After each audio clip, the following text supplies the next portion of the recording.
Hi ಸ್ನೇಹಿತರೆ, ಎಲ್ಲರೂ ನಮಸ್ಕಾರ. ಸೂಪರ್ ಅಕಾಡೆಮಿಗೆ ಸ್ವಾಗತ. ಸ್ನೇಹಿತರೆ, ಇವತ್ತಿನ ವಿಡಿಯೋದಲ್ಲಿ ಆಗಸ್ಟ್ 16, 17, 18 ಮತ್ತು 19, 20 ಪ್ರಚಲಿತ ಘಟನೆಗಳನ್ನು ನೋಡ್ತಾ ಹೋಗೋಣ. ನೋಡಿ, ಇಲ್ಲಿ ಎಲ್ಲ ನ್ಯೂಸ್ ಪೇಪರ್ ಮತ್ತು GK ಟುಡೇ ವೆಬ್ಸೈಟ್ನಿಂದ ತೆಗೆದುಕೊಳ್ಳಲಾಗಿರ್ತಕ್ಕಂಥ ಪ್ರಶ್ನೆಗಳಾಗಿವೆ.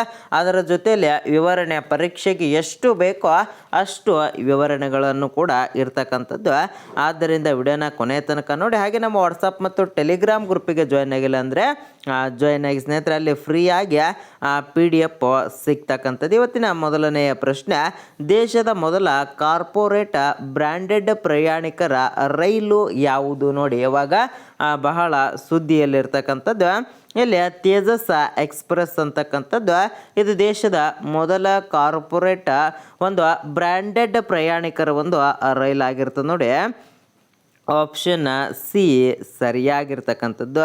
ದೇಶದ ಮೊದಲ ಕಾರ್ಪೊರೇಟ್ ಬ್ರ್ಯಾಂಡೆಡ್ ಒಂದು ಪ್ರಯಾಣಿಕರ ರೈಲು ಯಾವುದಪ್ಪ ಅಂದ್ರೆ ಇಲ್ಲಿ ತೇಜಸ್ ಎಕ್ಸ್ಪ್ರೆಸ್ ಅಂತಕ್ಕಂಥ. ಇದು ಭಾರತೀಯ ರೈಲ್ವೆ ಮೊದಲ ಒಂದು ಕಾರ್ಪೊರೇಟ್ ಪ್ರಯಾಣಿಕರ ರೈಲು ಅಂತೇಳಿ ಗುರುತನ್ನು ಮಾಡಲಾಗಿರ್ತಕ್ಕಂಥದ್ದೊಂದು ತೇಜಸ್ ಎಕ್ಸ್ಪ್ರೆಸ್ ಖಾಸಗಿ ಸಂಸ್ಥೆಯ ಬ್ರ್ಯಾಂಡೆಡ್ ಮತ್ತು ಜಾಹೀರಾತು ಪ್ರದರ್ಶನಕ್ಕೆ ಅವಕಾಶವನ್ನು ಕೂಡ ಇದು ನೀಡಲಾಗಿರ್ತಕ್ಕಂಥದ್ದು. ರೈಲಿನ ಕೋಚ್ಗಳ ಹೊರಭಾಗದಲ್ಲಿ ಜಾಹೀರಾತು ಮತ್ತು ಬ್ರ್ಯಾಂಡ್ ಪ್ರಚಾರವನ್ನು ಕೂಡ ಇಲ್ಲಿ ಮಾಡಲಾಗಿರ್ತಕ್ಕಂಥದ್ದು. ನೋಡಿ, ಪರೀಕ್ಷಾ ದೃಷ್ಟಿಯಿಂದ ಬಹಳ ಇಂಪಾರ್ಟೆಂಟ್ ಆಗಿರ್ತಕ್ಕಂಥದ್ದು.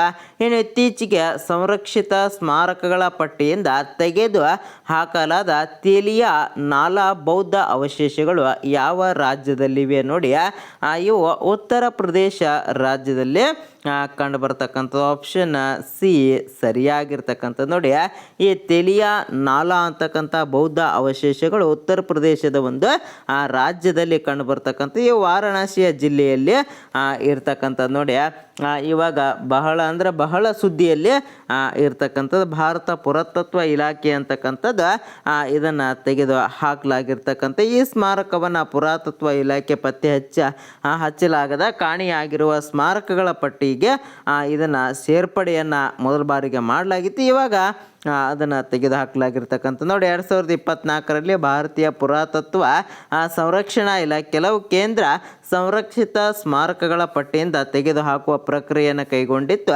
ಇಲ್ಲಿ ತೇಲಿಯಾ ನಾಲಾ ಅಂತಕ್ಕಂಥ ಬೌದ್ಧ ಅವಶೇಷಗಳು ಕೂಡ ಅದರಲ್ಲಿ ಸೇರ್ಪಡೆ ಆಗಿದ್ದವು. ಇವಾಗ ಅದನ್ನು ತೆಗೆದು ಹಾಕಲಾಗಿರ್ತಕ್ಕಂಥ. ನೋಡಿ, ಪರೀಕ್ಷಾ ದೃಷ್ಟಿಯಿಂದ ಬಹಳ ಇಂಪಾರ್ಟೆಂಟ್ ಆಗಿರ್ತಕ್ಕಂಥದ್ದು.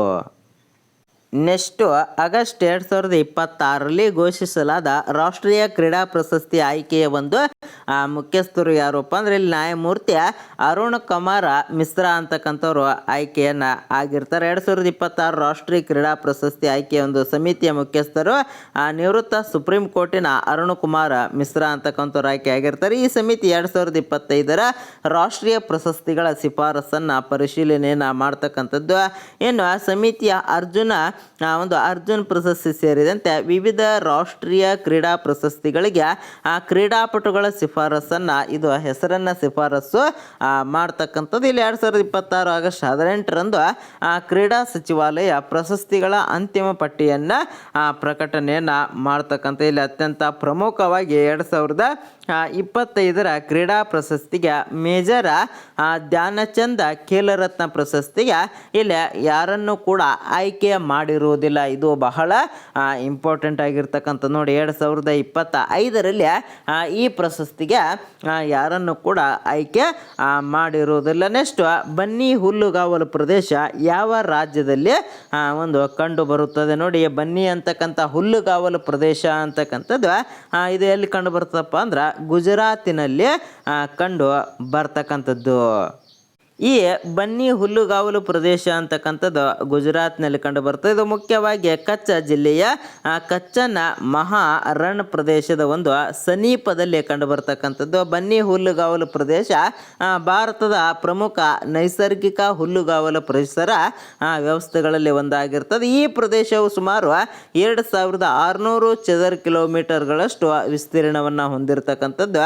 ಇಲ್ಲಿ ಮಾಲ್ದಾರಿ ಸಮುದಾಯ ಸಮುದಾಯದ ಜನರು ಮುಖ್ಯವಾಗಿ ಪಶುಸಂಗೋಪನೆಯನ್ನು ಅವಲಂಬನೆ ಆಗಿರ್ತಾರೆ. ಬನ್ನಿಯ ಪ್ರದೇಶದಲ್ಲಿ ಎಮ್ಮೆ, ಹಸು, ಕುರಿ, ಮೇಕೆ ಮುಂತಾದ ಪ್ರಾಣಿಗಳನ್ನು ಸಾಕಾಣಿಕೆಯನ್ನು ಮಾಡ್ತಾರೆ. ಬನ್ನಿ ಎಮ್ಮೆ ಈ ಪ್ರದೇಶದ ಒಂದು ಅತ್ಯಂತ ಪ್ರಸಿದ್ಧ ಒಂದು ತಳಿಯಾಗಿರ್ತದೆ. ನೋಡಿ, ಬನ್ನಿ ಅಂತಕ್ಕಂಥ ಒಂದು ಎಮ್ಮೆಯ ತಳಿ ಅತ್ಯಂತ ಪ್ರಸಿದ್ಧ ಆಗಿರ್ತದೆ. ಇನ್ನು ಕೃತಕ ಪನ್ನೀರು ನಿಷೇಧ ಮಾಡಿರ್ತಕ್ಕಂಥ 3ನೇ ರಾಜ್ಯ ಯಾವುದಪ್ಪ ಅಂದ್ರೆ ಇಲ್ಲಿ ನಮ್ಮ ಕರ್ನಾಟಕ. ನೋಡಿ, ಮೊನ್ನೆ ಗುಟ್ಕಾ ಬ್ಯಾನನ್ನು ಮಾಡಿದ್ದೆ, ಇವಾಗ ಕೃತಕ ಪನ್ನೀರನ್ನು ಕೂಡ ಇಲ್ಲೇ ಬ್ಯಾನನ್ನು ಮಾಡಲಾಗಿರ್ತಕ್ಕಂಥ. ನೋಡಿ, ಇಲ್ಲಿ ಕರ್ನಾಟಕ ಅಂತಕ್ಕಂಥದ್ದು ಕೃತಕ ಪನ್ನೀರು ಅಥವಾ ನಕಲಿ ಪನ್ನೀರನ್ನು ಮಾರಾಟವನ್ನು ಬಳಕೆ ಮತ್ತು ನಿಷೇಧವನ್ನು ಮಾಡಿರ್ತಕ್ಕಂಥ ಭಾರತದ ಒಂದು 3ನೇ ರಾಜ್ಯ ಆಗಿರ್ತದೆ. ಇಲ್ಲಿ ಆಹಾರದಲ್ಲಿ ಕಲಬೆರಕೆ ತಡೆಯುವುದು ಮತ್ತು ಗ್ರಾಹಕರ ಒಂದು ಆರೋಗ್ಯದ ರಕ್ಷಣೆಯ ಒಂದು ಕ್ರಮವಾಗಿ ಇದರ ಒಂದು ಮುಖ್ಯ ಉದ್ದೇಶ ಆಗಿರ್ತದೆ. ಇಲ್ಲಿ ಕೃತಕ ಪನ್ನೀರು ಗುಣಮಟ್ಟವಿಲ್ಲದ ಅಥವಾ ಅನುಮತಿಸಲಾಗದ ಪದಾರ್ಥಗಳ ಬಳಕೆಯಿಂದ ಅಲ್ಲಿ ಆರೋಗ್ಯದ ಅಪಾಯಕಾರಿಯನ್ನು ಉಂಟು ಮಾಡ್ತಕ್ಕಂಥ ಒಂದು ವ್ಯವಸ್ಥೆಯನ್ನು ಹೊಂದಿತ್ತು. ಆದ್ದರಿಂದ ಈ ಕೃತಕ ಪನ್ನೀರನ್ನು ಕರ್ನಾಟಕದಲ್ಲಿ ಕೂಡ ಬ್ಯಾನನ್ನು ಮಾಡಿರ್ತಾರೆ. ಇನ್ನು ಆಹಾರ ಸಂರಕ್ಷಣಾ ಅಧಿಕಾರಿಗಳು ತಯಾರಿಕೆ, ಮಾರಾಟ ಮತ್ತು ಪೂರೈಸುವ ಮೇಲೆ ಇದನ್ನು ಕೂಡ ನಿಗಾವನ್ನು ಇಡ್ತಾರೆ. ಇನ್ನು ಮುಂದೆ ಈ ಕ್ರಮವು ಹಾಲು ಮತ್ತು ಹಾಲಿನ ಉತ್ಪನ್ನಗಳ ಗುಣಮಟ್ಟವನ್ನು ಕಾಪಾಡಲು ಒಂದು ಪ್ರಮುಖ ಉದ್ದೇಶ ಆಗಿರ್ತದೆ. ನೋಡಿ, ಕೃತಕ ಪನ್ನೀರನ್ನು ನಿಷೇಧ ಮಾಡುವುದರಿಂದ ರೈತರಿಗೆ ಕೂಡ ಅನುಕೂಲ ಆಗ್ತದೆ, ರೈತರ ಒಂದು ಹಾಲಿಗೆ ಕೂಡ ವ್ಯಾಲ್ಯೂವನ್ನು ಬರ್ತದೆ. ಇಲ್ಲಿ ಕೃತಕ ಪನ್ನೀರನ್ನು ಮಾಡುವುದರಿಂದ ಅದು ಟೇಸ್ಟು ಇರುವುದಿಲ್ಲ, ಅದು ಯಾರಿಗೂ ಕೂಡ ಒಂದು ಆರೋಗ್ಯಕ್ಕೆ ಒಳ್ಳೆಯದು ಕೂಡ ಆಗಿರುವುದಿಲ್ಲ. ಆದ್ದರಿಂದ ಬಹಳ ಇಂಪಾರ್ಟೆಂಟ್ ಆಗಿರ್ತಕ್ಕಂಥ ಒಂದು ಪ್ರಶ್ನೆ ಆಗಿರ್ತದೆ. ನೆಕ್ಸ್ಟು ಜಿನ್ನಾ-1 ಯಾವ ದೇಶದ ಚಂದ್ರಯಾನ ಮಿಷನ್ ಆಗಿದೆಯಪ್ಪ ಅಂದರೆ ಇದು ಪಾಕಿಸ್ತಾನದ ಒಂದು ಚಂದ್ರಯಾನ ಮಿಷನ್ ಆಗಿರ್ತದೆ. ನೋಡಿ, ಜಿನ್ನಾ-1 ಅಂತಕ್ಕಂಥದ್ದು ಪಾಕಿಸ್ತಾನದ ಮೊದಲ ಒಂದು ಚಂದ್ರಯಾನ ರೋವರ್ ಮಿಷನ್ಗೆ ಸಂಬಂಧವನ್ನು ಪಟ್ಟಿರ್ತದೆ. ಪಾಕಿಸ್ತಾನದ ಬಾಹ್ಯಾಕಾಶ ಮತ್ತು ಮೇಲ ಮಂಡಲದ ಸಂಶೋಧನಾ ಆಯೋಗ ಅಂತಕ್ಕಂಥದ್ದು ಅಭಿವೃದ್ಧಿಯನ್ನು ಮಾಡಿರ್ತದೆ. ಜಿನ್ನಾ-1 ಅನ್ನು ಚೀನಾದ ಚಾಂಗ್ A8 ಚಂದ್ರಯಾನ ಮಿಷನ್ದೊಂದಿಗೆ ಚಂದ್ರನಿಗೆ ಕಳಿಸಲು ಯೋಜನೆಯಾಗಿತ್ತು. ಆದರೆ ಈ ಮಿಷನ್ ಅಂತಕ್ಕಂಥದ್ದು 2029ರಲ್ಲಿ ಚಂದ್ರನ ದಕ್ಷಿಣ ಧ್ರುವ ಪ್ರದೇಶವನ್ನು ಅಧ್ಯಯನ ಮಾಡ್ತಕ್ಕಂಥ ಒಂದು ಗುರಿಯನ್ನು ಹೊಂದಿರತಕ್ಕಂಥದ್ದು. ರೋವರ್ನ ಪ್ರಮುಖ ಅಧ್ಯಯನದಲ್ಲಿ ಚಂದ್ರನ ಮೇಲ್ಮೈ, ಭೂವಿಜ್ಞಾನ, ವಿಕಿರಣ ಮತ್ತು ಪ್ಲಾಸ್ಮಾ ಸೇರಿದಂತೆ ಹಲವುಗಳ ಬಗ್ಗೆ ಅಧ್ಯಯನ ಮಾಡಲು ಇಲ್ಲಿ ಪಾಕಿಸ್ತಾನ ಅಂತಕ್ಕಂಥದ್ದು ಒಂದು ಇದನ್ನು ಕಳಿಸಿರ್ತಕ್ಕಂಥದ್ದು. ನೋಡಿ, ಆದ್ದರಿಂದ ಪಾಕಿಸ್ತಾನನೂ ಕೂಡ ಚಂದ್ರನ ಒಂದು ಅಧ್ಯಯನಕ್ಕೆ ಕಳಿಸ್ತಾ ಇದೆ. ಆದ್ದರಿಂದ ಸ್ವಲ್ಪ ಇಂಪಾರ್ಟೆಂಟ್ ಆಗಿರ್ತದೆ. ನೆಕ್ಸ್ಟ್, ಹರೇಲಿ ಹಬ್ಬವನ್ನು ಭಾರತದ ಯಾವ ರಾಜ್ಯದಲ್ಲಿ ಅತ್ಯಂತ ಪ್ರಮುಖವಾಗಿ ಆಚರಣೆಯನ್ನು ಮಾಡ್ತಾರಪ್ಪ ಅಂದರೆ ಇದು ಛತ್ತೀಸ್ಗಢನಲ್ಲಿ ಅತ್ಯಂತ ಪ್ರಮುಖವಾಗಿ ಆಚರಣೆಯನ್ನು ಮಾಡ್ತಕ್ಕಂಥದ್ದು. ಇದನ್ನು ಸಾಮಾನ್ಯವಾಗಿ ಶ್ರಾವಣ ಅಮಾವಾಸ್ಯೆ ಎಂದು ಆಚರಣೆ ಮಾಡ್ತಕ್ಕಂಥ. ನೋಡಿ, ಇವಾಗ ಶ್ರಾವಣ ಇರುವುದರಿಂದ ಇದು ಪ್ರಚಲಿತದಲ್ಲಿರ್ತಕ್ಕಂಥ. ಒಟ್ಟಿನಲ್ಲಿ ಹಬ್ಬಗಳ ಬಗ್ಗೆನೂ ಕೂಡ ಹಿಂದಿನ ಪ್ರಶ್ನೆ ಪತ್ರಿಕೆಯನ್ನು ನೋಡಿದ್ರೆ ನಿಮಗೂ ಕೂಡ ಗೊತ್ತಾಗ್ತದೆ. ರೈತರು ಈ ಸಂದರ್ಭದಲ್ಲಿ ಕೃಷಿ ಉಪಕರಣಗಳು, ಹಸುಗಳು ಮತ್ತು ಇತರೆ ಜಾನುವಾರುಗಳನ್ನು ಪೂಜೆ ಮಾಡ್ತಕ್ಕಂಥದ್ದು. ಇಲ್ಲಿ ಉತ್ತಮ ಮಳೆ ಮತ್ತು ಉತ್ತಮ ಬೆಳೆಗಾಗಿ ಪ್ರಾರ್ಥಿಸುವ ಒಂದು ಹಬ್ಬಗಳಲ್ಲಿ ಈ ಹಬ್ಬ ಕೂಡ ಒಂದು ಅತ್ಯಂತ ಪ್ರಮುಖವಾಗಿರ್ತದೆ.